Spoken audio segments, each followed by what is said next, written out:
You can't play Blade Historian in a mono red deck. You can play Arid Mesa in a mono red deck, though. How does that make you feel? Does that make sense? Today, we're going to take a deep dive into the rule in Commander that determines how this all works. We'll talk about a few corner cases and the common arguments people have about changing it. I'm Jim, I'm your Spike on the mic, and today we're going to be talking about color identity in Commander.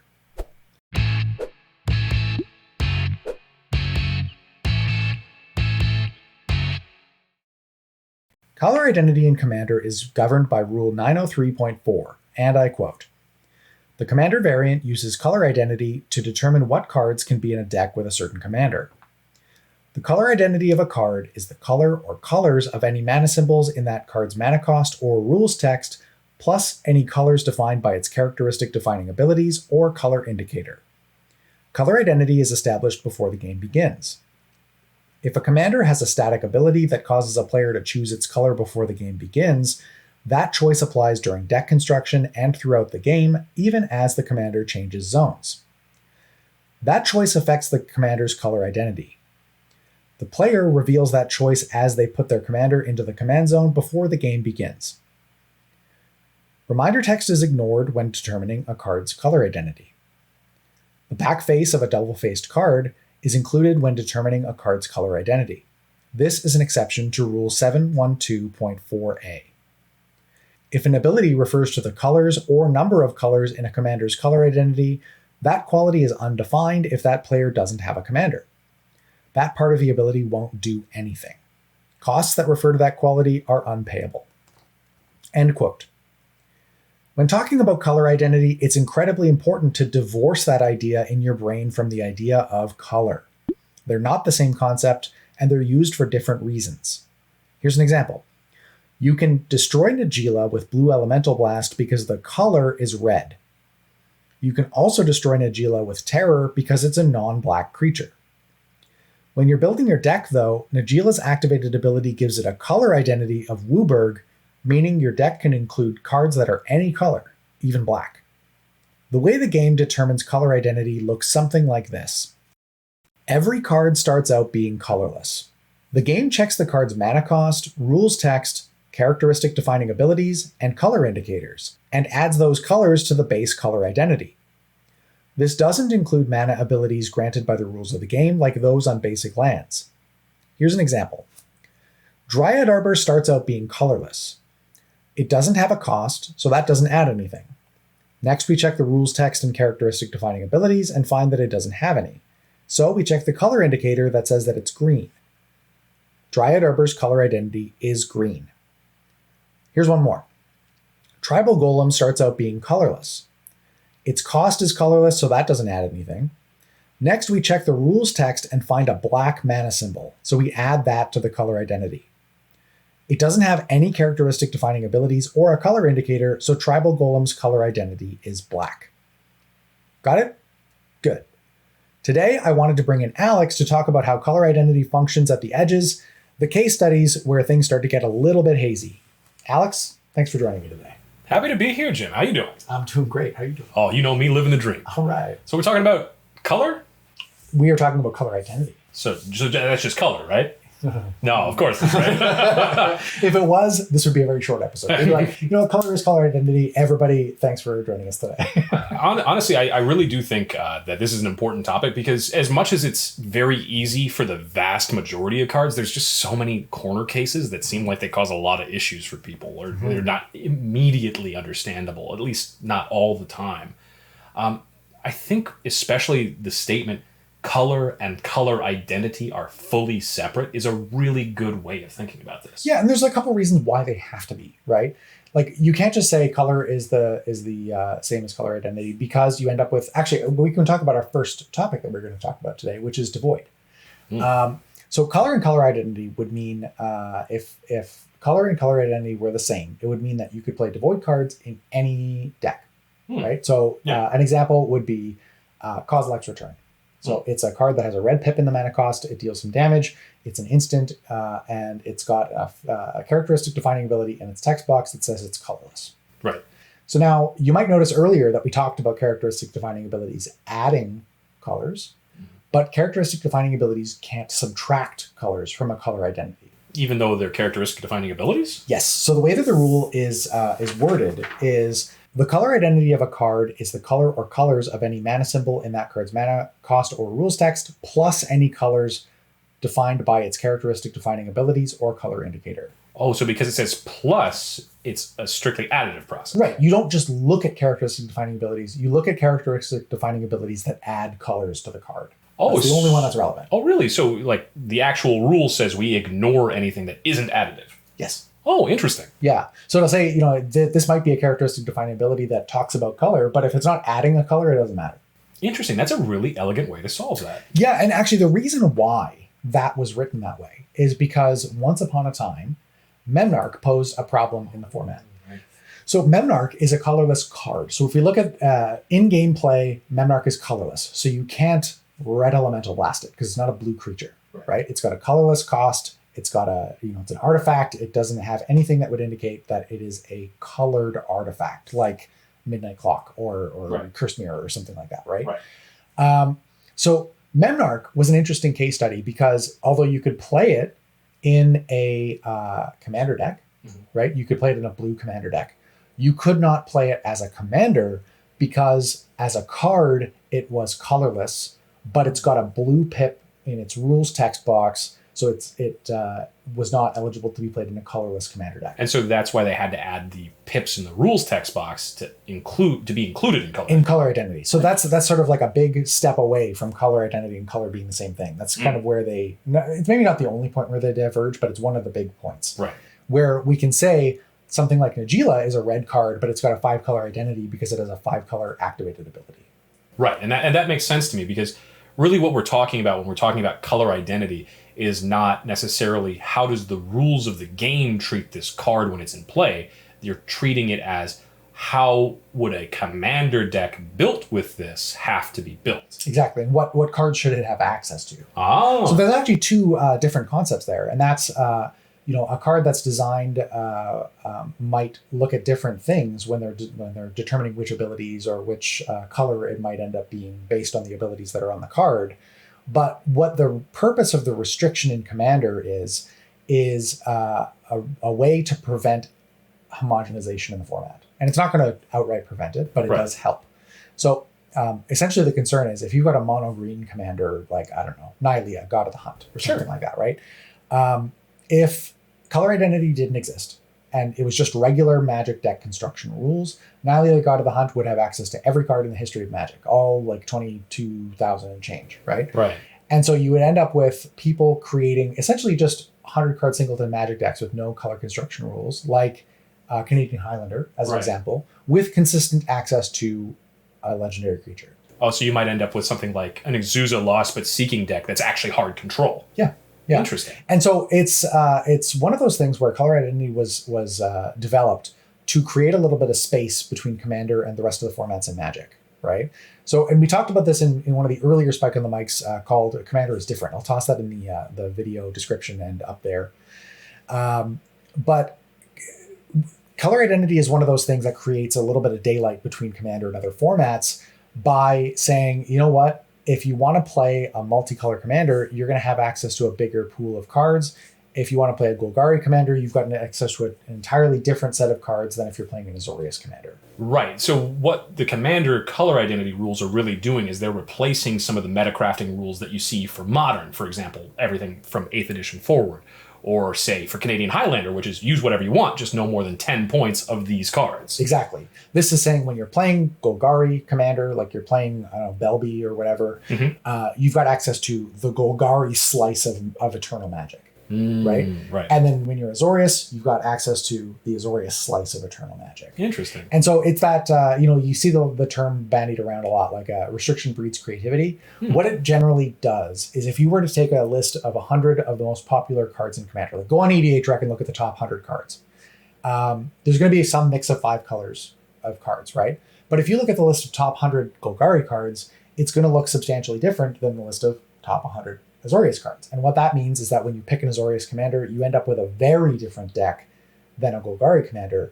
Whereas if color identity didn't exist, there would be a lot more overlap in the lists. Well, and then not only that, but I think it would lead to some amount of homogenization, and we'd want to seek out different restrictions. Right. You'd see people saying, "Oh, well, let's play, standard commander or modern commander," and you already see that now because some people think the color identity restrictions don't go far enough. Yeah. So, or like tiny leaders. Yeah. That was a prime example where rather than just saying color identity, you're saying, okay, we're going to take a subset of that subset and only deal with cards that cost less than 3 or less than or equal to 3. Absolutely. And I think that's something we'll probably see more of as time goes on is sort of, sub commander formats that come out where they still use majority of the commander rules, but they tack on an extra provision. Like, for example, I see a lot of people these days getting into budget commander leagues where they say your deck cannot cost more than X and the average price cost cannot be more than Y. And that's how you build your deck. Yep. There's like Penny Dreadful, there's 3DH, like all of these, sub formats where they're saying, okay, color identity doesn't take it far enough because we are still seeing a lot of homogenization. So we'll add an additional restriction, restricts the card pool to an even smaller set, and forces people to be more creative in accomplishing the same things with different set of cards. And so I can sort of see and understand why cards like Devoid or Memnarch have the way they break out the way they do, right? Because if you just let something as simple as Devoid make what's clearly a red card into a non-red card in terms of deck building, not necessarily in terms of gameplay, but in terms of deck building, that really opens up a whole host of problems. But I think that those problems are sort of exemplified by our next example, which is Fetchlands. Mm-hmm. Fetchlands are purely colorless cards. They have no pips. They have no characteristic defining values. They have no color indicators. They don't have a cost. So there's nothing in the color identity rules that makes them the way they are. But I think every single person who's listening to this right now could be definitive in telling me what colors Windswept Heath is. Right. So that's the thing, right? We have these constructs in our head of like, when I say the word island, you should probably think blue if you're a Magic player, right? But a card that says island, we can't make the sweeping statement that any card that says island on it is a blue card because we've got cards that have Island Walk, or we've got like Boil that destroys all islands. Right. Or we've got there's any number of cards that say the word island that aren't blue cards. Similarly, we've got, cards that say swamp that aren't black cards. So we can't craft a version of the rule that says like anything that has a black pip on it or anything that has the word swamp on it is a black card, because that creates a lot of collateral damage. It's more collateral damage than it would be to just say, these are fine the way they are. Yeah, I've heard in the past that it's very, very difficult to craft a single, easily grokkable rule that excludes fetchlands and only off-color fetchlands. Yeah, it is. And so that's the kind of thing where, we might have a platonic ideal in our heads of what color identity looks like, but the restrictions that we have of actually making it work within the context of the rules means that it's often an exercise in what's the least worst rule, right? Mm-hmm. So we're not saying this current version of color identity is absolutely perfect. There are some things that don't work the way that I want them to work. There are some things that don't work the way the rules committee wants them to work. Fetchlands are an example. So I'm actually okay with fetchlands being in any deck. I get the idea from talking to the rules committee and from what Sheldon's written in the past that they would rather fetchlands only fit in the decks that can fully support them. So as an example, Windswept Heath, as you mentioned, could be in a Reese the Redeemed deck, but it could not be in a Selvala Heart of the Wilds deck, right? It could be in a Selvala Explorer Returns deck, but not Selvala Heart of the Wilds. Right. So, I get the feeling that that's the way that they would like it to be if they could just snap their fingers and make it work. But the problem is it's not that easy, right? We actually have to write a rule that people can easily understand, that makes sense on its face, so that when I show somebody a card, they instantly know what color it is. Because what we don't want is a situation where you have to go on Scryfall and look up a card to see what its color identity is, right? Not to say that would be, egregious in every context. Obviously, a Canadian Highlander makes do with their points list, right? So it's not impossible to have a situation like that. But as soon as you move to that with fetchlands, I feel like there's a lot of other corner cases that people would ask for. Yeah. For example, things like the medallions that call out color words. Things like Wild Cattle. I mean, obviously, you probably want to run Wild Cattle in a Naya deck, but you don't have to. You could run it mono green. And so I think that there's a lot of place to play there where, yes, we want to be as restrictive as we can be, but we need to be as restrictive as it can be while still having understandable rules. Yeah, interestingly enough, like you bring up the medallions, the funny thing about Ruby Medallion is it calls out the color red, but it's not a red card. But so does Shieldred Whispering One, right? It's got the word red in its name. And it's got the word red in its text box. Yeah. Or does it? I'm not sure if it self-refers. But there are situations like that where it's like, okay, that's clearly not the intent of the rule, right. But the rule does have to be explicit in what it means, right? Well, and similarly, like you mentioned earlier with Tribal Golem, I mean, there's all sorts of things that, like, aesthetically or intuitively we think of, oh, that's a white effect, that's a red effect, that's a green effect, because it says something about soldiers, which is white, goblins, which is red, but the only color pip it has on it is black. Right. And so very clearly, from a design perspective, that's a Wooburg card. That's going in a Wooburg deck with a lot of very specific interplay between all 5 colors, or at least the colors that are relevant for what you're trying to do. But in terms of color identity, that gets divorced. Mm-hmm.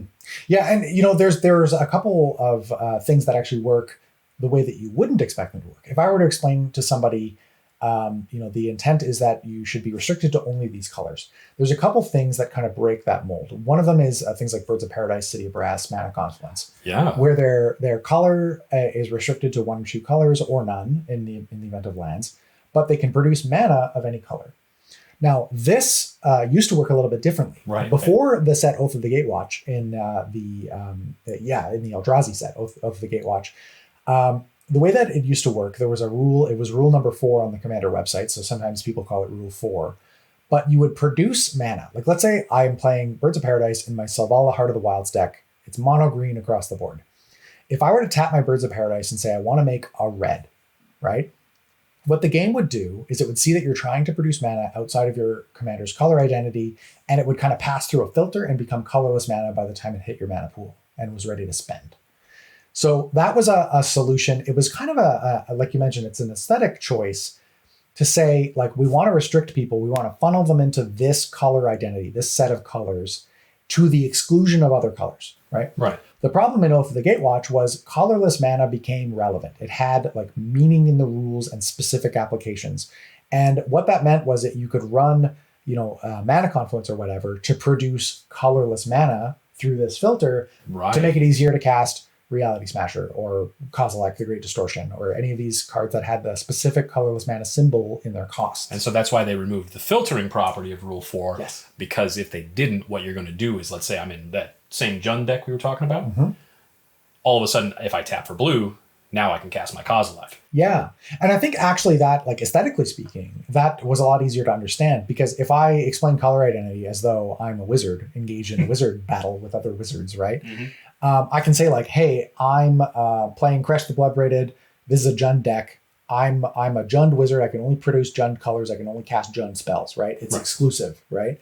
And I think the change in Oath of the Gatewatch, not a lot of people acknowledged it, but I think it was actually a step towards, if we assume that color identity is not a binary thing, right? It's either there or it's not. Yeah. I think that the removal of Rule 4 for mana production was actually a step towards Commander becoming more like other formats, because you can now produce mana outside of your color identity, which is generally the rules of Magic, right? Well, right. It also opens up the possibility of, like, say, stealing, someone's Kenrith, the Returned, and being able to activate some of his downline abilities, even if you're not in those colors. Right, yeah, like Send Triplex spiked, because that was the biggest problem that the deck had, was you could steal a whole bunch of cards, or you could cast cards out of people's hands that you couldn't cast before, because you could now produce mana to cast them. So that was the kind of thing where, a rules change happened because of something that changed in the game. And a lot of people were saying, well, okay, well, now that you can produce mana of any color, why shouldn't I be able to cast cards that are outside of my commander's color identity? And that just kind of harkens back to the commander is unique thing, as well as we don't want the format to be 5 color decks that are headed by a specific creature for a random reason. Mm-hmm. That's fair. I think the only other example I can think of where there's sort of this cross purposes between cards as they get designed and cards as they get used by color identity, and it's kind of a big one, is hybrid cards or hybrid mana symbols.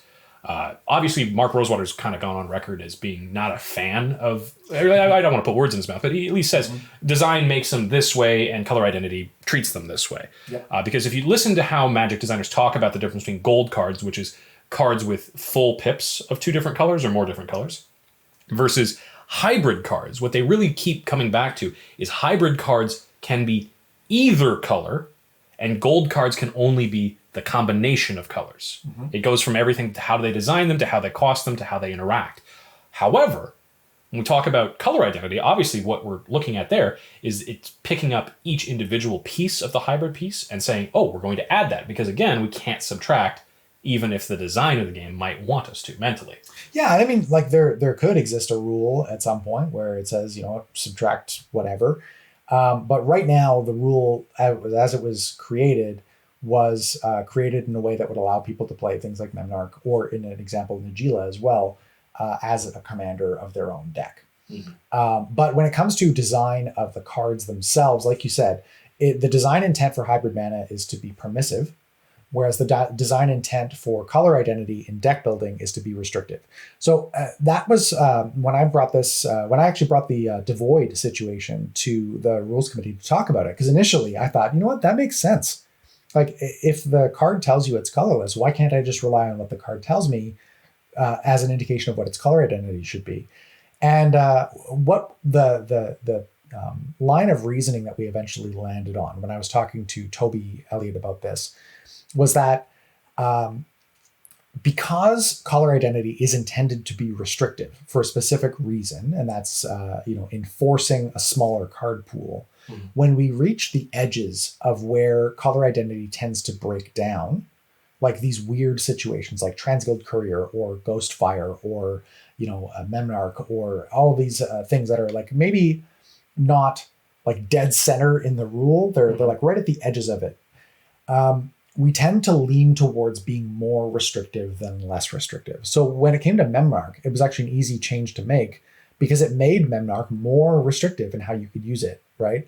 So, I mean, in a sense, it was less restrictive because you could actually use it as a commander. But rather than saying Memnarch is a colorless commander that is allowed to be a commander despite the fact that it has rules that say that it should be blue, we just say, you know what? It can only be a blue deck now, right? Similarly, with Ghostfire or Kozilek's Return or whatever, the options are we can play it as a colorless card, which is maximum flexibility in how it can be used, or it can be a red card, which is a slightly narrower application in how it can be used. Same thing with Transguild Courier. Rather than it being a colorless card, it becomes a 5-color card and can only be played in 5-color decks. Right. And so I guess the question then becomes is when we look at hybrid costs, is there a reason why we can't separate that out? Is there a mechanic that I'm not thinking of that like makes it? Yeah, there is. And usually this is if it was just color hybrid, right? Black-white hybrid, red-green hybrid, like guttural response or whatever. Yeah. Probably a little bit more straightforward. But there do exist color pips that are colored on one side and 2 colorless on the other side. So things like Beseech the Queen, things like Flame Javelin, things like Reaper King. And I think the funny thing is about those cards, I think a lot of people, when we talk about like creating a mental construct of what color this card feels like, most people would look at Reaper King and say, yeah, that's a 5-color card, right? But if we 5-color pips on it. But if we had any rule that allowed hybrid mana to be separated, it would become a colorless card and therefore go in everything. Yeah, because that definition of color identity says more, rather than saying like you can't cast spells that have pips that are outside of your color identity, they're saying, something along the lines of you can include any card in your deck that you could reasonably cast using the mana sources. Again, due to the Oath of the Gatewatch rules change, first of all, Birds of Paradise, and if you had enough of them, or Faberald or whatever, would allow you to cast Reaper King for its colored mana costs now in the current version of the rules. But even in a colorless deck where you're only creating colorless mana, you could also cast Reaper King, which means that you could put Reaper King in your Kozilek deck. So that doesn't feel good. Yeah, it's the kind of thing, again, like no color identity rule is going to be sufficiently advanced enough to capture all of these corner cases in a way that's satisfying for everybody, right? Hybrid mana is the most high profile one because there's a lot of them. There's like 100 and, don't quote me on this, I think there's about 150 hybrid cards. And there might be a couple, every other set kind of thing. But no set is going to deal with this in a way that everybody, brushes their hands off and says, yeah, we did it. And if you've got that, then please reach out to me because like it's useful and I want that. But right. until then, we kind of end up in a situation where we have to pick a rule that draws a line where some things are going to fall on one side and other things are going to fall on the other side. And right now, that's what we've got. And so would you say that you think the current iteration of color identity rules is the most restrictive while simultaneously being the most grokkable? Yeah, I've got like a couple things that I might change, but they would be minor. They would affect less than 10 cards. Oh, okay. So it's the kind of thing where, yeah, it's a balance that you have to strike between simplicity and being grokkable, as you said, and having the least collateral damage. Kind of picking the solution that has the fewest casualties. That makes sense. I guess from your own perspective as a member of the CAG, who probably talks to a lot more people than I do you think the color rules as they exist for these type of corner cases are effective at being something that most players can understand? Yeah, actually, that brings up an interesting story related to this. And I actually did bring that devoid thing. Somebody approached me on Reddit and said, hey, I think devoid cards should be colorless.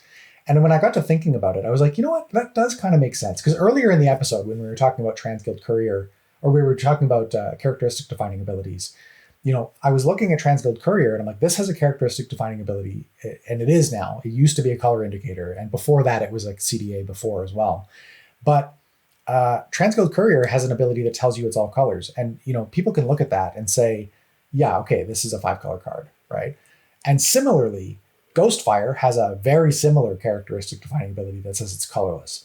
And from my perspective, I was assuming, yeah, okay, that's intuitive. They should work the same way, right? One says it's all colors, the other one says it's colorless. I know that the rules don't work that way.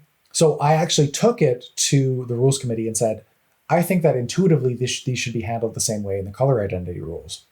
Whether that's they should both be colorless or they should both be whatever color they people think they are. Mm-hmm. And they pushed back a little and they said, is that actually intuitive? And I'm like, you know what? That's a good question. So I brought it to a couple of my local play groups that are a little bit less plugged into the online discourse on this kind of stuff. I don't think they've ever had an argument about hybrid mana or anything. Oh, well, how are they living? It was just a matter of I showed them the 2 cards and I said, can I play these 2 cards in a mono blue deck, right? Can I play Transguild Courier in a mono blue deck? Can I play Ghostfire in a mono blue deck? And weirdly enough, in the 2 play groups, both of them unanimously, without looking it up and without having an intimate knowledge of how the rules work in the 903 series of rules, both of them said Transguild Courier is a 5-color card and Ghostfire is a red card. Okay. And it kind of put me on my back foot a little bit because I was like, oh, this actually maybe is not as intuitive as I think it is. And I think the current rule actually does capture it fairly well for new players. And granted, this is not a scientific study. I didn't get a grant from the government to go and get a representative sample of Commander players out there, but it's a pretty good litmus test at least. Yeah, it's enough to make me reconsider my stance on it. That's fair. Where I might not have all the answers to this one because the current rule actually does serve some subset of players that are similar to those 2 play groups that I asked. Interesting. And so ultimately, when you're approaching, let's say you weren't on the CAG and you had to approach the CAG with a new solution for this, what are the factors that you'd like to see taken into account if you were going to listen to that argument and move it forward? This is a good question. So I would say the things that you have to pay attention to if you're trying to craft a rule at home, right? If you've got your chemistry set out and you're like, okay, I'm going to end up with a perfect rule for color identity. Think about color words. Think about land names like island, swamp, plains. Think about how you can reasonably cast a spell in a deck, what the aesthetic implications are, and think about whether it will homogenize the format or make decks more diverse and unique. And I would say that those are probably the main things that the rules committee or that the CAG people will care about or will ask you about. So at the very least, if you're going to go to the format philosophy channel on the rules committee server, which is great, by the way, have those things in mind and think about how your proposed solution will impact each of those points. Right. Because ultimately, if you just show up and say, change it because I want it, that doesn't really solve any of the problems that have already been identified. Well, and for any given change that people are proposing, there might be 1,000 people asking for it to not change for the same reason, right? And in those situations, those preferences are roughly equal, right? If one person says to me, I don't like this because I don't like it, another person says to me, I do like this because I like it. Both of those people, like it's pretty tough for me to get anything actionable out of that. But if somebody says to me, hey, look, I've got a proposed solution that maybe like, deals that allows me to play hybrid cards without a whole bunch of other collateral damage that brings undesirable things into the commander rule set and undesirable side effects, then I'm all ears. Like I would love to talk about that. Yeah, because I don't think as long as you understand the goal of what's being going for there, that anybody's resistant to change. It just has to account for all those things. Okay, fair enough. Well, I think that answers all of my questions I had about this. I really like the idea that it's an additive restrictive framework rather than a permissive one, because I think that is, in a lot of ways, the core of what makes Commander work. That meta crafting that has to go into what can I play against, what are the things that I should expect. It would kind of break down if it wasn't how it is right now, at least to some degree or another.